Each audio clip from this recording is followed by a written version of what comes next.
Hey, I just did my whole introduction without the mic on, so that was good. Good morning, everyone. So, yeah, Leslie, I see you laughing. It's happened to others too, but I'll take it. I'll own it. So good morning, everyone. Our weekly update, our business briefing. My name is Bobby Spiegel. I'm the president and CEO for the Corona Chamber of Commerce. And I am so honored and privileged to be able to have this event happen every single week and to have a nucleus of people, business folks that are like-minded, that want to plug in and be part of something to understand what's going on. But before we start with all the sponsor slides and all of that, we have someone online today, and it's her birthday, and that's Marta Cortez. And if you guys can all zoom in on Marta, she's live on there.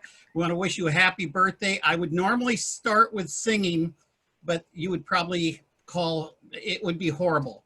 But if we all mute ourselves and sing it, that would be great. But we wish you, from the chamber, happy birthday, Marta. Let's go ahead and sing it real quick, okay? Monica Green, could you take yourself off mute and could you help us lead this song for happy birthday to Marta? 1, 2, 3. Happy birthday to you. Happy birthday to you. Happy birthday, dear Marta. Happy birthday. Happy birthday to you. Well, I appreciate all of you doing that. I appreciate Marta on your special birthday here to be on our call. Thank you so much. We really thank you. Thank you, everybody, for all the love. Thank you. Thank you. So every week we have a different sponsor. This week I'm very proud to say that the Southern California Gas Company is our sponsor. And if you're interested in learning a little bit more about how to sponsor, connect with me and I'd be glad to be able to walk you through the steps in doing so. The gas company has been a great partner in the community, not just for the Chamber of Commerce, but many organizations. And if you've got challenges or questions regarding your utility bill, or if you have just unknown things that you want to talk about specific to the gas company, one of the representatives is our board member, that's Leah Peterson. She has got the pulse on everything, and if she doesn't have the answer, she will get you the answer. So again, we want to say thank you to Southern California Gas Company for being our sponsor today. I would like to also let you know that if any of you are new to the call today, we welcome you, and we have a chat on the Zoom, and you'll see it on the slide there. We ask you to put your questions in the chat box, so that we can turn around and be able to have Linda Richards from our staff will be asking those questions at the appropriate time.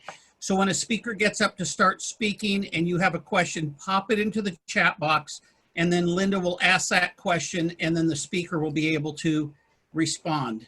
So with that, I just want to make sure that we're all set, and I'm going to introduce our chairman of the board, Mr. Don Williamson. Don?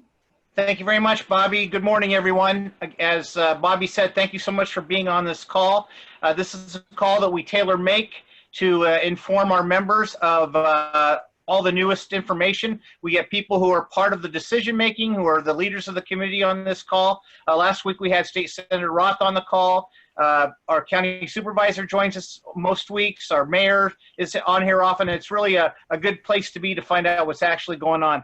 And one of the most important things we do at the Corona Chamber of Commerce, and we tell you this every week, is our advocacy for advocacy outreach for the different legislations at every level that we're involved with. And we're kind of transitioning as we go forward this call into more of an advocacy outreach information time. And our Legislative Action Committee is chaired by a young fellow who is just a dynamo. And I'm going to turn it over to him right now, and that's Anthony Edwards from Robertson's Ready Mix. Again, he's our chairman of our Legislative Action Committee. And Anthony, to you.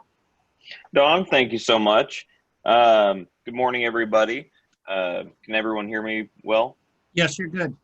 Perfect. Always like to make sure, just in case I'm on mute and I don't even know it.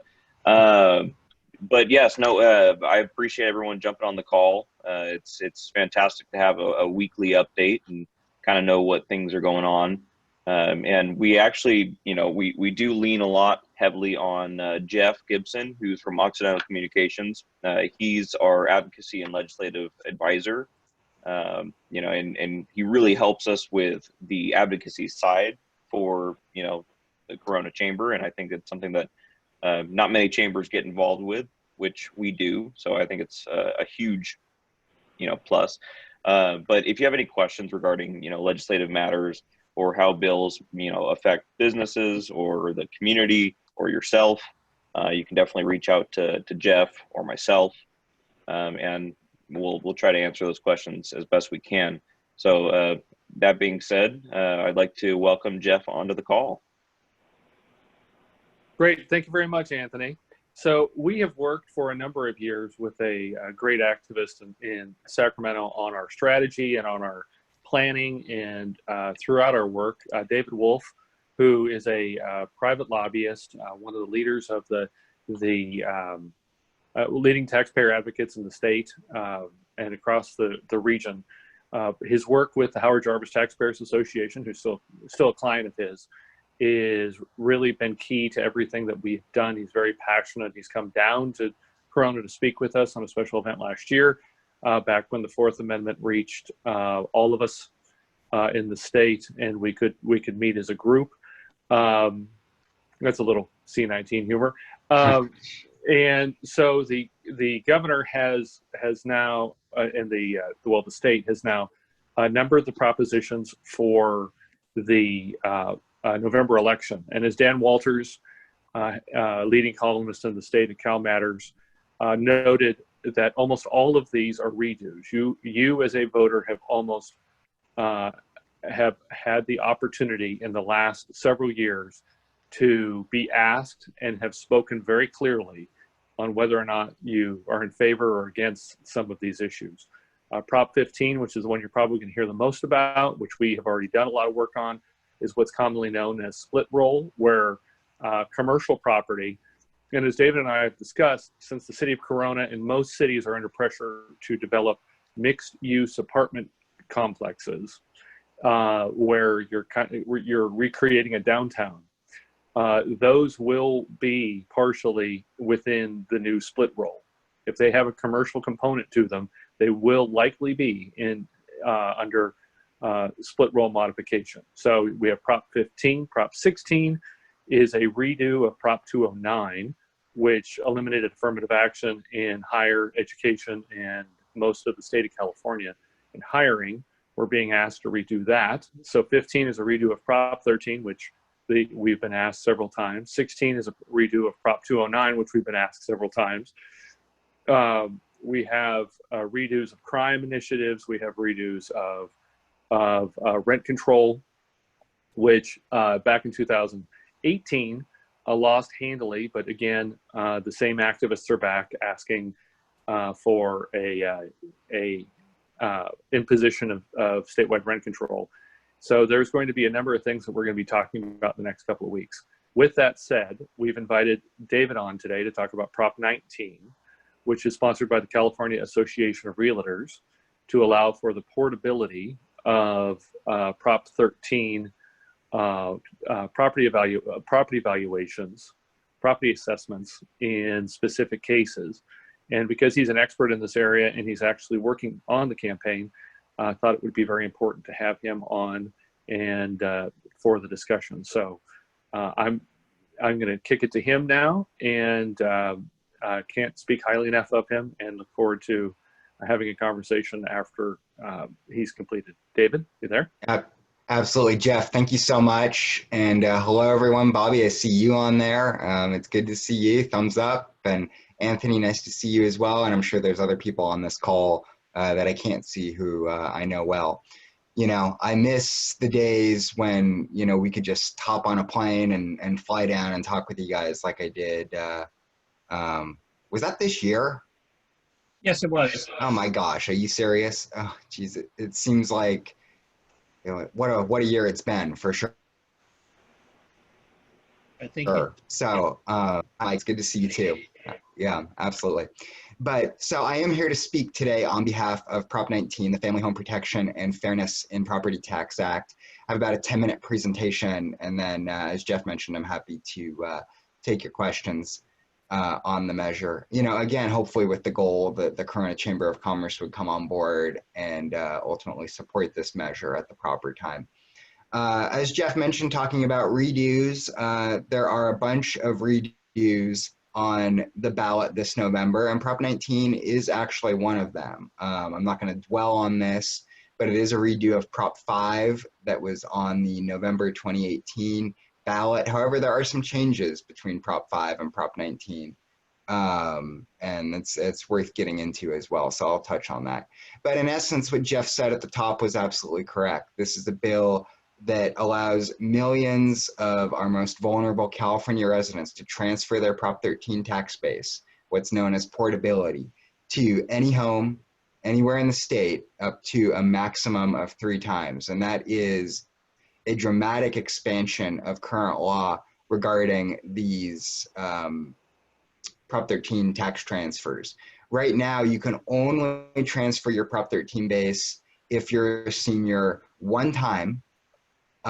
You can do it to you can only do it to a home that is of lesser value than the home you're currently in. And you can only do it either within the county that you currently live in or one of 10 other counties across the state of California, of which Riverside is one, I should note. So Riverside does allow for Prop 90 transfers and the transferring of your base from one county to Riverside. But basically what this bill does is expand those Prop 90 protections all across the state. So you would be able to transfer your base again to any county. You would be able to do it to any home, not just those of lesser value, and do it up to a maximum of 3 times. This would impact seniors over the age of 55. It would impact those with those who are severely disabled like myself. I would actually qualify for this too, regardless of age. So if I needed to move to another home to, because I was in a wheelchair, let's say if the crutches no longer worked and I was in a wheelchair and I needed to take advantage of, needing a home with, wider access points, I could do that under this initiative. Incredibly helpful because it wouldn't result in a property tax increase. There'd be no moving penalty. And it also benefits those who are victims of wildfires and natural disasters, again, by allowing them to transfer their base. So tremendous flexibility for property taxes, for millions of Californians all across the state. So I need to be fair and above board and mention the second half of this initiative. And this provision is largely why the Howard Jarvis Taxpayers Association is officially opposed to Prop 19. I'm not sugarcoating it. I'm just going to call it the way it is. There are intergenerational transfer provisions in Prop 19 that are actually narrowed over what is in current law. And let me just explain what that is. So in 1986, voters approved Prop 58. And Prop 58 allowed for parent-to-child transfers of property. So if the parent died, the child could inherit the property and continue to receive the same Prop 13 tax base, regardless of whether they lived in the house or not, and they didn't even have to live in the state. Prop 58 narrows this interpretation of these parent-to-child transfers, these intergenerational transfers, by saying that the Prop 13 base only carries forward if the child lives in the parent's home and claims it as his or her primary residence.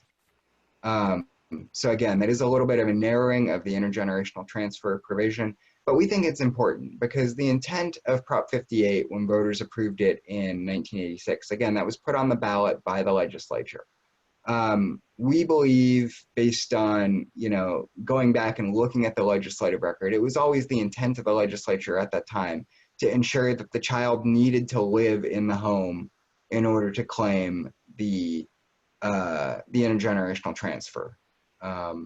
And that's not actually what's happened here. According to a recent analysis by the LAO, the Legislative Analyst's Office that they did last year, 60% of these parent-to-child transfers feature children that do not live in the home, do not live in the parent's home. And that's a big deal. Jeff and I were talking about this last week, just vis-a-vis developers, and developers really having struggles trying to get approval for big commercial projects because these homeowners are raising a ruckus. And, what's been seen in some of these communities, especially in Riverside, that allows Prop 90 transfers and is a little bit more flexible on some of these transfers, is that increasingly those who are helping to shoot down these projects are renters of these homes who don't live in these communities.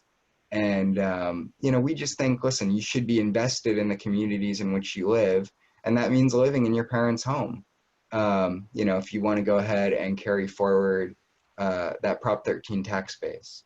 I would also argue, just with regards to the intergenerational transfer, that if Prop 19 doesn't pass, my grave concern with this is this will be the second time now the realtors have brought forward a measure to the ballot to try and expand portability and get this passed. And if they don't get it passed now, they're probably going to walk away from the whole thing entirely. They will have tried twice and failed twice if Prop 19 doesn't pass. And that's concerning for a couple of reasons. First of all, it's the last best shot to get statewide portability done for seniors. The only other way to expand Prop 90 transfers and portability across the state is either for counties to adopt an ordinance to expand it. And, you know, they're reluctant to do that because of the loss of potential property tax dollars, you know, or it's for the legislature to approve a constitutional amendment, which is unlikely to happen because that requires a 2/3 vote. There's also a concern that if Prop 19 fails, the legislature may come back and introduce a constitutional amendment to get rid of intergenerational transfers altogether. So forget about the child living in the house or not, they would just go ahead and scrap the whole thing. You know, and obviously with a 2/3 vote in the legislature, they can absolutely do that. And Jerry Hill, state senator, actually introduced a measure that would do that very thing and held off on that because of this initiative. So I would argue we need to see the big picture here. We can't let the perfect be the enemy of the good. This is going to help millions of Californians, you know, again, our most vulnerable residents up and down the state continue to carry forward their tax base.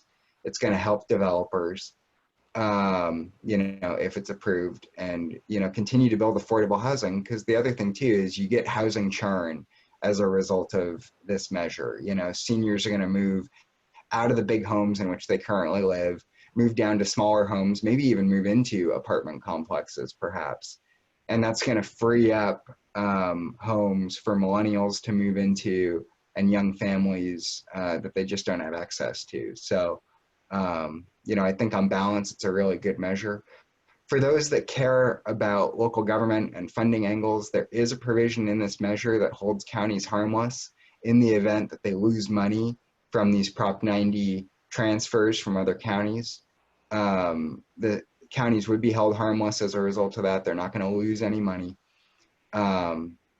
There is additional money in this as a result of the intergenerational transfer provision that does go to firefighting and firefighters, county and rural departments alike. And those funding formulas haven't been adjusted in 40 years. So that's really, really important resource for firefighters.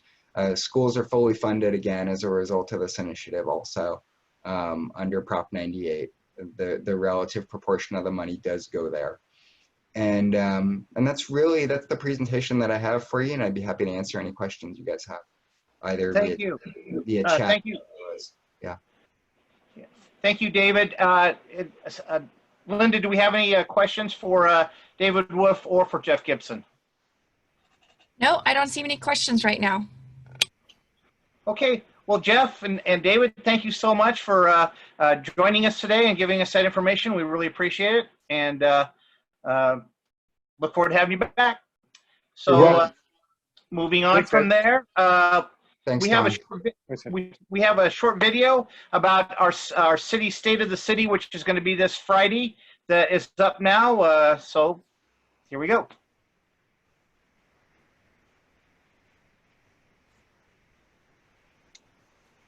Any sound?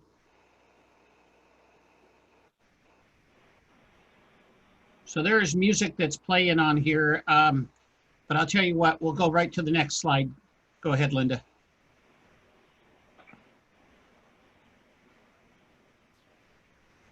There you go. Donnie? Okay, this Friday, we're doing something unique this time, thanks to Stephanie Shapiro from our office. We have arranged to have a drive-in type situation for Good Morning Corona, which is this Friday, and it's all going to be our State of the City, presented by our mayor and Jim Steiner, who you see in the picture here. So we ask that you consider attending it. It's also going to be on Zoom, so you can do it either way. We're going to be recognizing our what used to be called our 40 under 40, but it's now our young professionals for 2020. We're going to have an advocacy update, our drive-through exhibitors. We're even going to feed you there. So it's something we're really excited about, trying to adjust to these interesting times. We still have some sponsorships available. So please take a look if you're not already registered, and join us this Friday morning. Check-in time is at 6:45, and we'll be starting at 7 o'clock. And this is really something, again, Stephanie and our entire staff has worked hard in putting this thing together. So I'm looking forward to it. You don't even have to leave your car. So check it out. Moving on, we're going to hear next from our county supervisor, Supervisor Karen Spiegel. Well, good morning.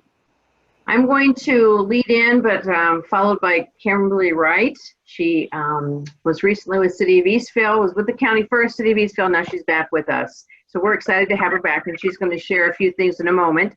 But I do want to share with you that I know there's some disappointments on where we're at with the county, with the state rather.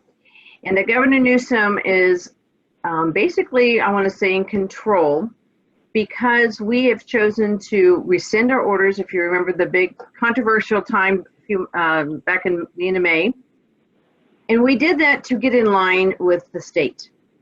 There was never an order by the state, the CDC, the WHO, the federal government. Nobody had a face mask order. We were one of the first ones to put that in place. We got our numbers flattened out. Things were going well. The governor was talking about reopening. We wanted to get in line with the state. So we rescinded our order so that when they said this was open, this was opening, everybody knew there was one person, one entity that was in charge making the changes. Because we were going through, so many people going to us, going to the cities, going to the state, and it was very confusing, and it still is. Because many of you don't know, because we've been getting comments back that the county has got to do a mandate on face masks. I'm not sure if you all realize that we do have a mandate since June 18th from the state of California on face masks. We encourage you, if we want to reopen our businesses and we want to continue forward, we really have to get this in line with the state, and that is with our numbers. And right now, the data shows that face masks, distancing ourselves 6 feet from others, and washing our hands on a regular basis. These are the key factors that the state is looking for. The state is also looking for us to follow the orders that are in place. And that is either businesses are, if they're closed or modified, then we have to be within those spectrums. So I'm telling you this because the county is in a very precarious situation. If we sign off and certify that we are in line and doing what the state has said, then we will get the funding that we get every year, that we get passed on to us. And if we don't, they are going to withhold funding. Is that fair? No. But it's a decision that if we want to just blow off the state, that's a risk we have to take, and we're talking millions of dollars. So until we can find a way to get this virus, not a disease, virus under control and follow the state, then we need your help. And I always tell people, if the focus is on our businesses, then what we're doing is for our businesses, and make sure that we are following that mandate. Many of us don't like it, but at this time, until there's a better solution, I am asking that we do follow that just so that we can get our businesses open. Testing is another very important criteria in this. I know some of you have said that there's a challenge and wait at the testing sites. We're trying to, there's two different sites. There's the state sites and then there's the county sites, and as well as there's individual personal private sites where you can go to your doctor's office or whatever else. It all comes back for the numbers. So as I have said all along, I'm hoping that those of you that are not symptomatic, called asymptomatic, please get tested. Our positivity rate is so high right now, and I believe that there's a part of it is because only those that are positive or showing signs are the ones getting tested. There is another group that are getting tested is if you are exposed or near somebody who is tested positive, sometimes you'll go get tested just to make sure. So those come back, some negative and some positive. So regardless, please help us help the businesses. That's our focus. It has to be our focus. Is the businesses are what we're all about. And so I'm asking for your help to do that. And with that, Kim's going to tell you about some opportunities with some grants and explain some of the closures that I was talking about. Kimberly? Yes, thank you so much for the introduction, Supervisor Spiegel. I am happy to be on the call with you. So first off, the grant information. So I think most of you are probably aware that the County Board of Supervisors set aside about $45 million, not about, but exactly $45 million for county-based small businesses. And so private for-profit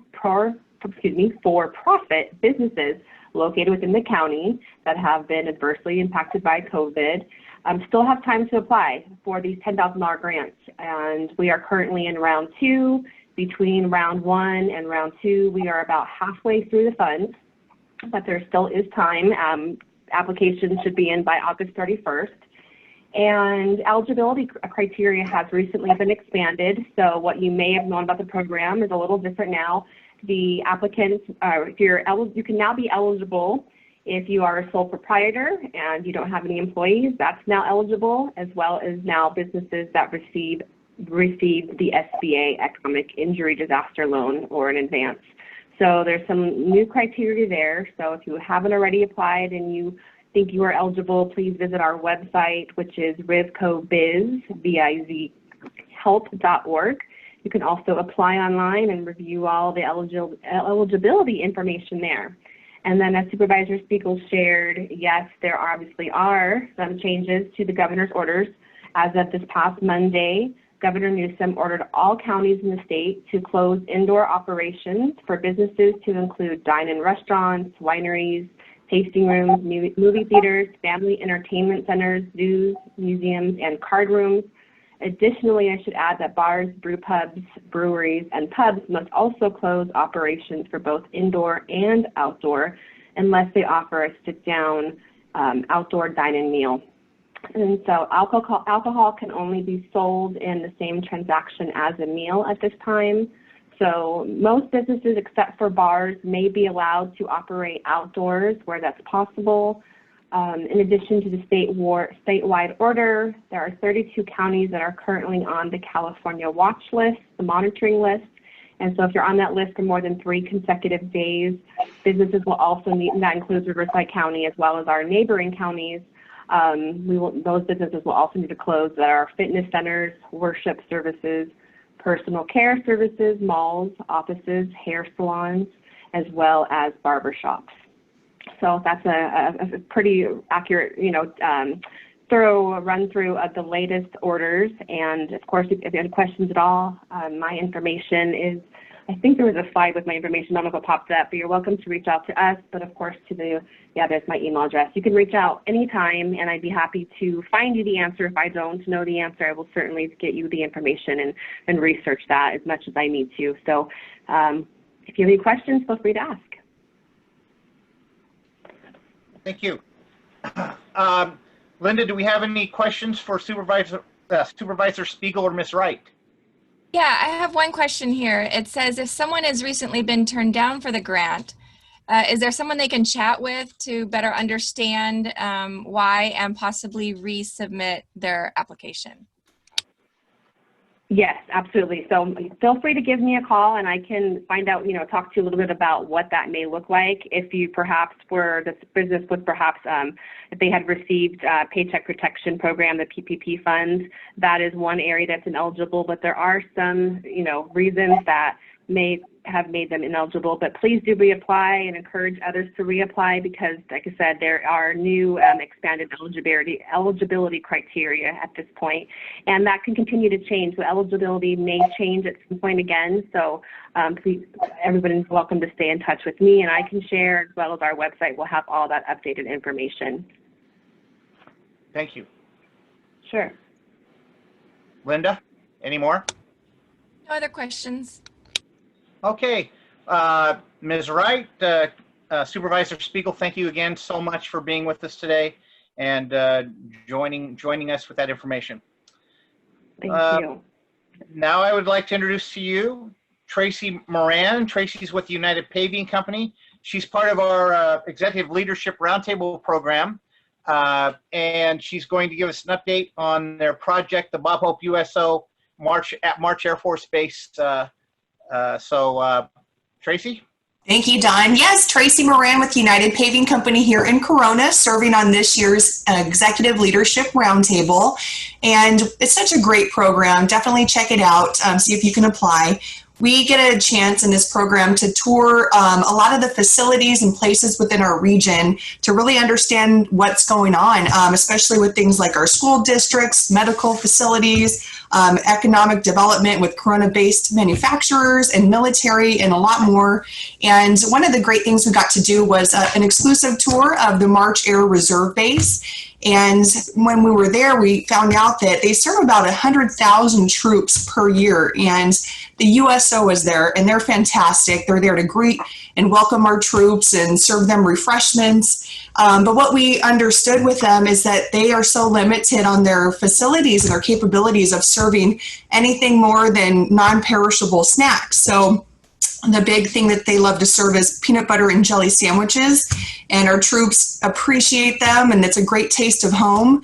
But they don't have the commercial refrigeration, or they didn't have that there to serve anything more that they could serve hot meals with. And we just felt that our troops are sacrificing so much. They're protecting our freedoms. They're, you know, they do deserve more than that, and we'd love to help our USO get there. So through the ELR program, you choose an annual community service project, and we chose to do a fundraiser for the USO to support March Air Reserve Base in expanding their kitchen facilities to include that refrigeration, which we just recently were able to pull off, which is exciting. A couple of the other key things that our fundraising dollars will go toward is installing Wi-Fi capabilities.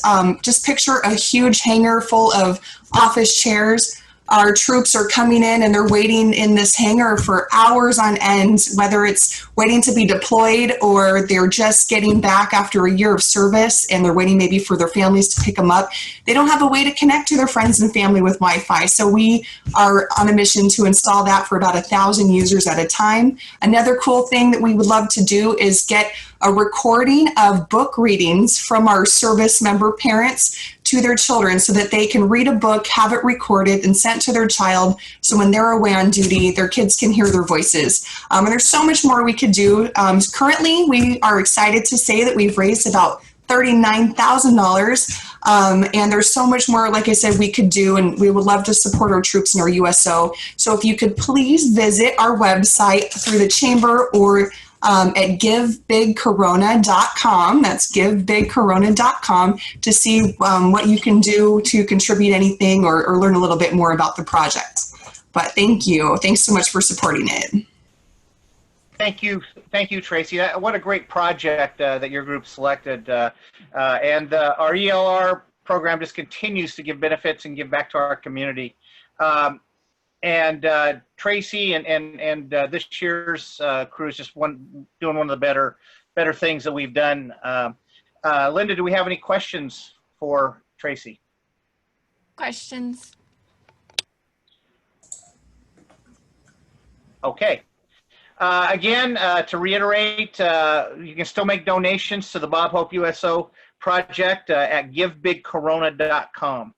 And I just want to add on to what Tracie talked about, the Executive Leadership Roundtable Program, ELR, just how great it is. And you're going to meet people that you'll be friends with, and it's just really a valuable, not only do you have the experiences, but the interaction with your fellow class members is very invaluable. And we're taking applications right now if you're interested. So contact the Chamber of Commerce. You can contact Bobby directly, myself, anybody at the Chamber can help you with that. Again, at this time, I'd like to thank our sponsor, again, our Southern California Gas Company, and all that they contribute to our Corona Chamber of Commerce. If anyone's interested in being a sponsor for this call, you are welcome to do so. And we just want to really thank our sponsors. And this week, again, the Southern California Gas Company. Every week, you need to register for this call. Next week, if you want to be on it again, there's the link to register at. And you don't want to miss this. When you register, you get the Zoom link, and you'll be ready to go. So we look forward to having you back here a week from today. This time, I'd like to introduce our keynote speaker. This is a person that I met in my Executive Leadership Roundtable class. Dr. Green is one of the more amazing people I know, truthfully. In fact, among the rare, maybe the last good news we had was when we heard that Dr. Green had been given the job of president of Norco College. It's a big responsibility, and she is certainly up for the task. She has, I believe, 18 years or so experience in the community college system at various administrative and participatory levels. She had the job previously as an interim. She's a member of our Corona Chamber of Commerce Board of Directors, and one of my favorite people, and so I would like to turn it over to Dr. Monica Green. Thank you, Don. That was beautiful. Thank you to the Corona Chamber for this opportunity, and I just want to really thank the Chamber for really leaning in during this time. Every week, putting on this webinar, I know is a task in and of itself, and to get the information out to the community is so important. At Norco College, we finished the last academic year strong, despite the coronavirus. We have served last year over 16,000 students. And next slide, please. Over this last year, we adopted a new educational master plan and a new mission. And that mission, if we could get to the next slide, that would be perfect. Want you to know that we serve a diverse student population. We serve communities of Corona, Temescal Valley, Norco, East Vale, Jurupa Valley, in the surrounding area. We're an open access institution, but that's the majority of where our students come from. And our educational master plan is really wrapped around this, our dedication to transforming the lives of our students, employees, and the community. Next slide, please. Since 2015, we have been a part of an effort, a completion initiative and guided pathways effort to transform our institution. We have historically been what we call like a cafeteria model, an endless list of possibilities for students to complete their degrees or certificates. And what we have found is when we provide clear maps for students in terms of how to complete their goals, they're finishing with fewer units and faster in providing the wraparound services. So we're in the process of continuing to transform our institution. You could imagine how difficult that is. So we've transformed into 4 schools, and those are included in the slide: arts and humanities, business and management, social behavioral sciences, and STEM, and creating opportunities of communities of learning and supports for that. To give you an idea, next slide please, of the programs that we have within those schools. They are so varied, from art history and communication studies to accounting and business management, admin of justice, early childhood education, a whole host of health sciences, architecture, computer related areas, drafting. We are a national supply chain technology center. So we provide services nationwide in that area. Next slide, please. We have 88 programs that we offer. Certificate, associate degree for transfers, those are specifically geared towards our students who want to transfer to Cal State, and a variety of associate degree programs. We have, even during this time, we're innovative. We're continuing to add to what we do. And we have, beginning this fall, we'll be offering for the first time non-credit certificates. And non-credit certificates are open to the community, and they are free. There's a little asterisk there that there may be some material fees, but those are free. They have no enrollment fee.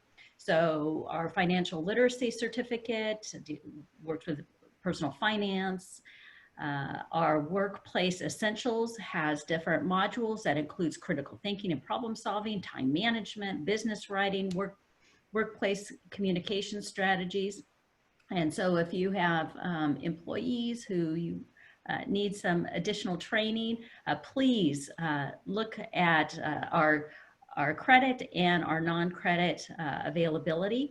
On the for-credit side, we have 2 new programs that just are getting started, and that includes game development, and this is a highly advanced skill, and so we're one of the leaders in game development.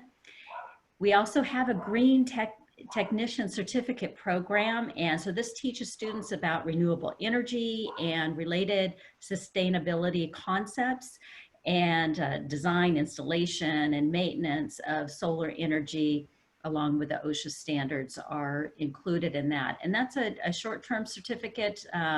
It's 7 to 12 units that can be completed within a few months. So please, I hope you get the word out about those new programs. Next slide, please. Thank you, Linda. I appreciate your support. We have a wide variety of partnerships, and I'll run through them just really quick. We are really focused on our veterans and service to veterans. We have been named for 5 times in the last 6 years as best colleges for veterans. We have a Veterans Resource Center that is being expanded, and we received appropriation, and we're augmenting that. And I am pleased to announce that we are accepting bids right now. We anticipate that this project will go to our board for approval in August, and we will be breaking ground in September, and we have an aggressive timeline to get that done in this academic year. We are home to one of the largest middle college high schools in the nation. And so we have students who are high school students who come directly over to the college and complete classes. Right now it's virtual, but we have nearly 600 students that we enroll each year. We have, I don't know if you know this, but we have an apprenticeship program, over 400 registered apprenticeships that have enrolled in Norco College. And so they're earning a living wage while they're working and advancing their skills within their field of study. We have a partnership with the Department of Corrections and a prison education program. In Norco, we serve 250 students, and these are degree programs, business admin, psychology, sociology, and we had our first graduation this last year, 30 students, and it was amazing to see the transformation of these students and their families. Extremely emotional and motivational. We also have a thriving dual enrollment program. We're at 9 different high schools, mostly within Corona Norco Unified School District, but also Jurupa Valley and Alvord Unified School District. And in that program, we had last year over 1,000 students who took college classes at their high school and earned college credit. And we're committed to changing the college going rate within our county, and it starts before college age. Moving on to the next slide, we've transitioned to online learning, and we did so on March 16th via the county order, and we never stop providing services to our students. And just to give you a brief idea, on the next slide, when it first happened, we enacted our Emergency Operations Center and went full gear in terms of figuring out how we were going to offer all services online. We started regular communications with our students, with our employees. We have a COVID-19 website, like many of you.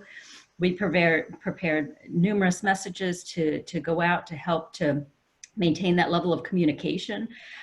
We've got a district-wide task force who for months met daily to work through all the curriculum, the communication, risk management, fiscal and human resources.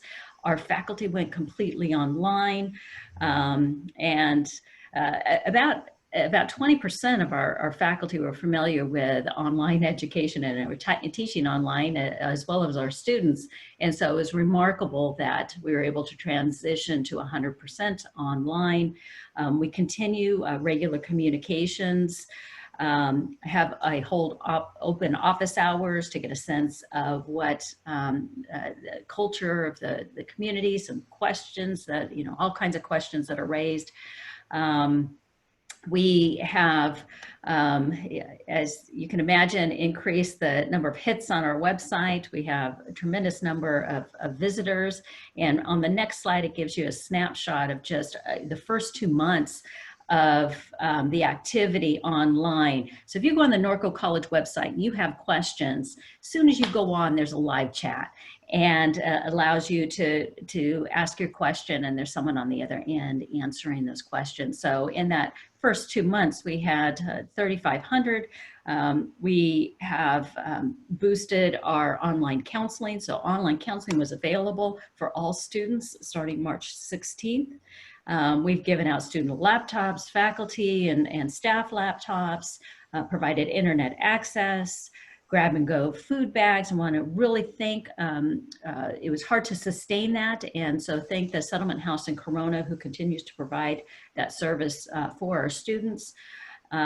We also enacted a lot of policy changes to give flexibility to students. So in regards to grading and drops and tuition refunds and parking service refunds, et cetera, just to make sure that we give our students as much leeway as possible. And one of the things that we found was in most need is mental health services. And so we were able to expand our mental health services 5 days a week, which this is the first time we've been able to do that.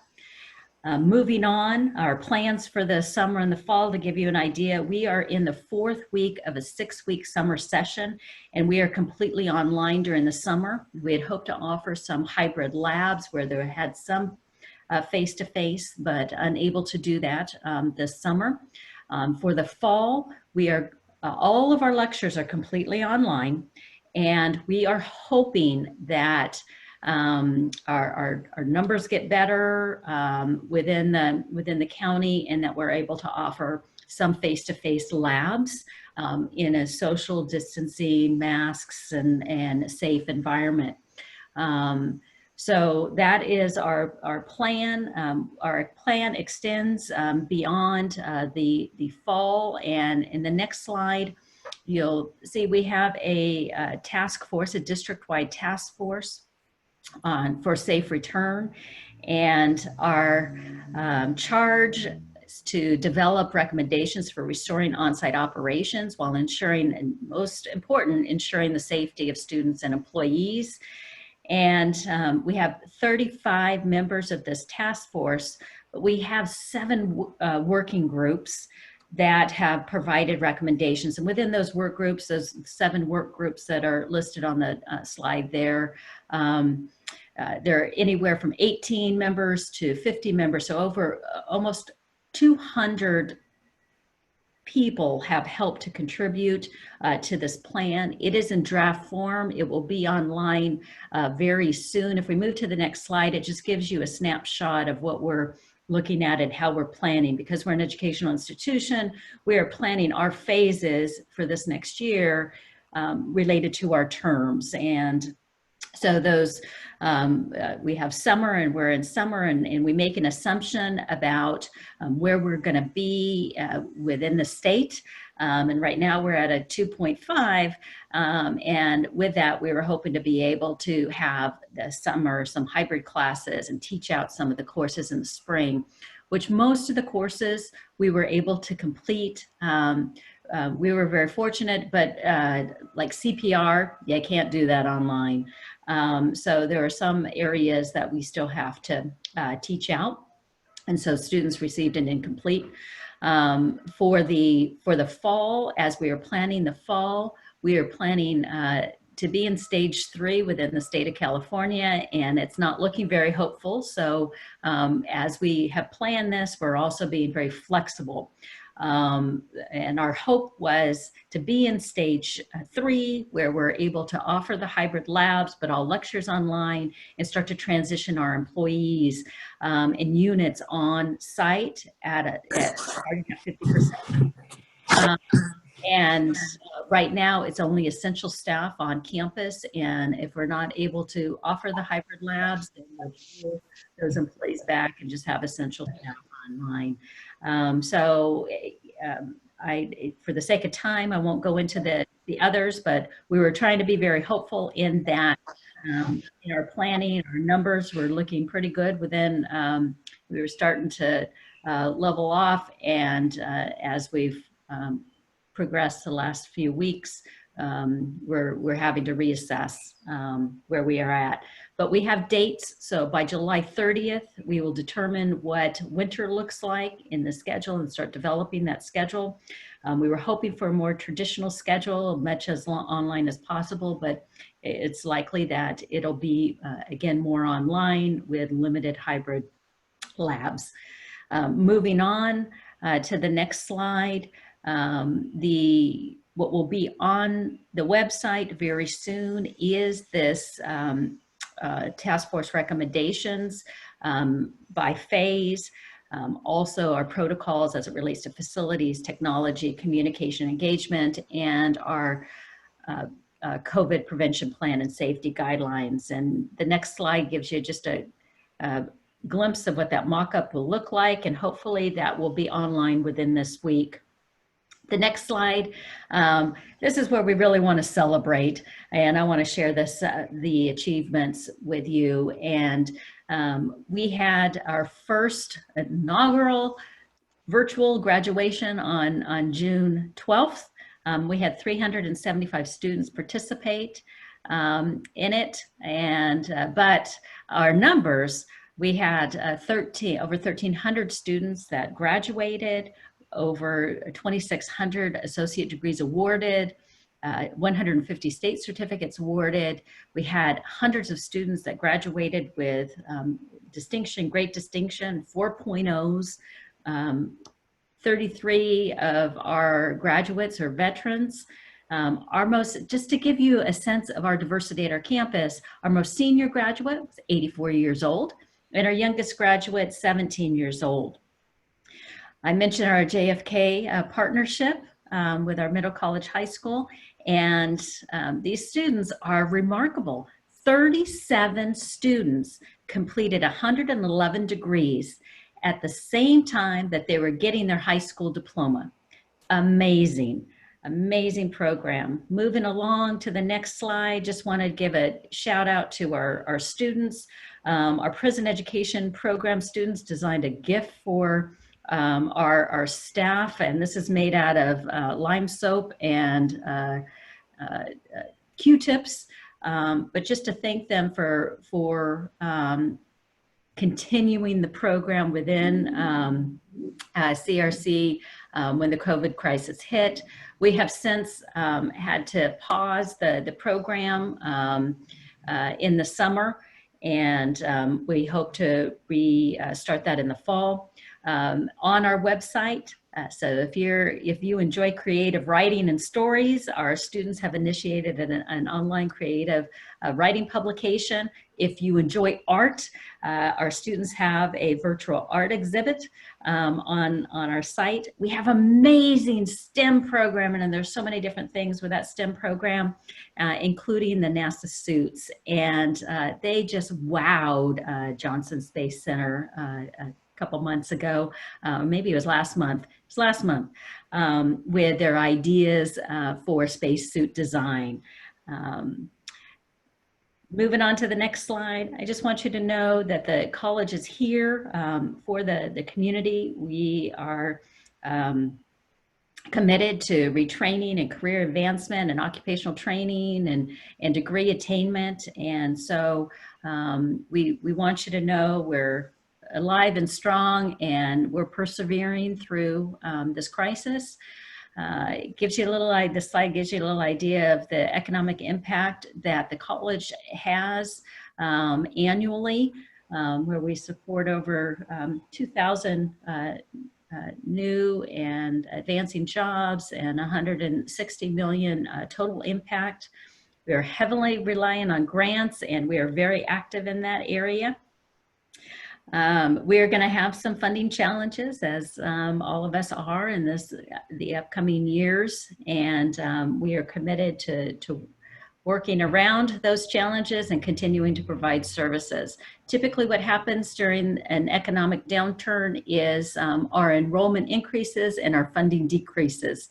So we are resilient, and we're going to continue to provide the services that are needed to support our community. The next slide, I just want you to save the date, the first week of October. We are going to launch our first Norco College Giving Week to be able to raise money to support our Student Life Emergency Fund. This week had a President's Advisory Board meeting, and great ideas came out. And so we may also incorporate some opportunities to support veterans and other areas. So please mark your calendars for that, and announcements will go out. And as we move to the next slide, just want to acknowledge that the racial strife that has hit our community and our nation.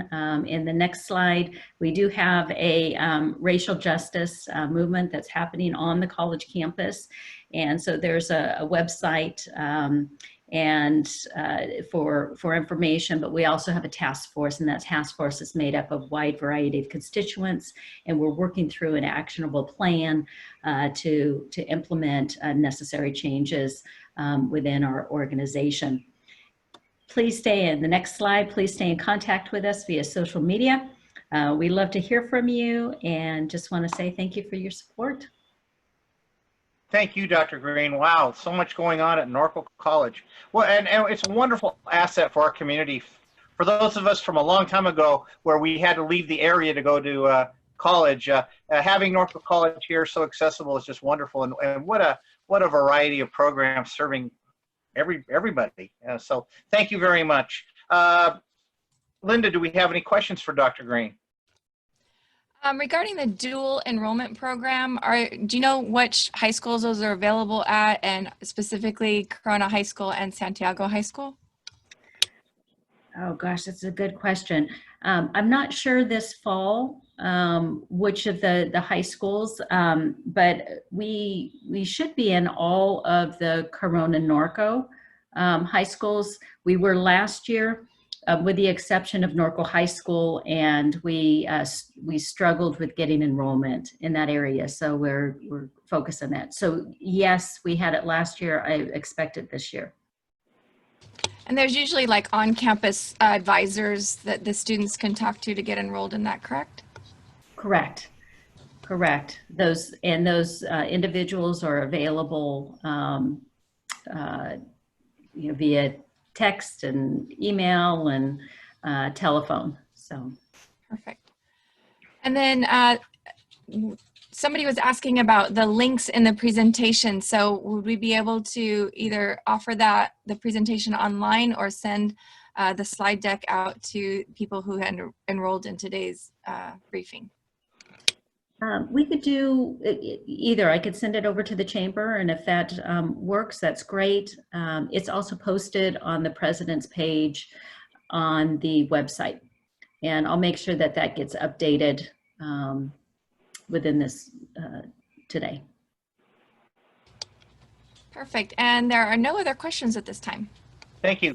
Again, thank you so much, Dr. Green, for being on the call with us today and for all the good information. We really appreciate it. Always nice to see you. I'd like to at this time thank all of our speakers for participating, and as well as you for being on the call. This time, our chair-elect, who will be the chairman of the board next year, Kim Maybon, and I are going to go over some announcements. Kim? Thank you, Don. Just a reminder for those of you who are not a member yet, or if you know of a neighboring business that would find the chamber membership beneficial, we would like to invite you to connect with Robert Yanez from the chamber. We are a regional chamber, so they do not necessarily have to be located in Corona. Okay, yesterday we had our coffee with an entrepreneur, and it was wonderful. I tell you what, this is an event that is really turned out to be wonderful. It's interesting information. You get insights from people who are on the front line of business, entrepreneurs, people at various levels in their industry. And next month will be August 10th. There's the registration information. Will be John and Kathy Armstrong. Do It American Manufacturing is a company that this couple put together to try to bring some of the manufacturing that has been done overseas back here to Corona, and you know, at least in the United States and specifically here in Corona, obviously. Very interesting, very accomplished couple.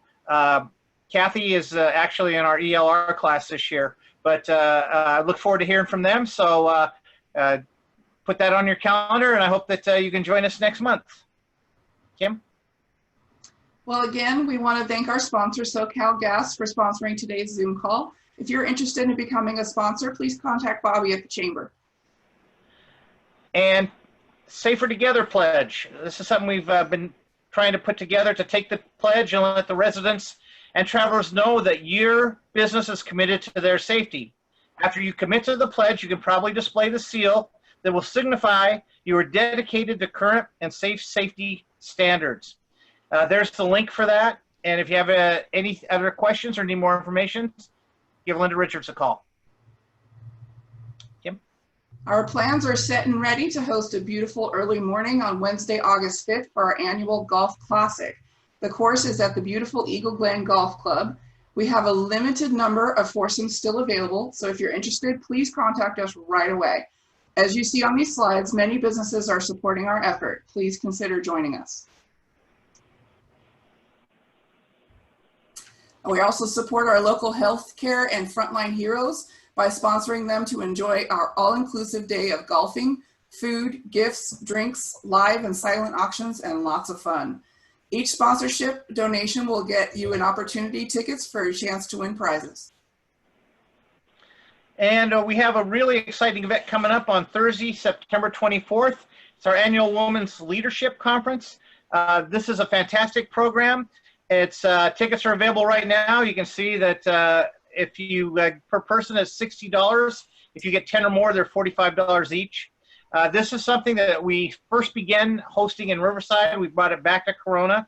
This year we have a great group of speakers. We're going to include a physicians panel that will be sharing tidbits and information that will be valuable to everybody who attends. So please put that on your calendar as well and buy some tickets. Kim? And you will see the slide is up for 1 week from today, Wednesday, July 22nd.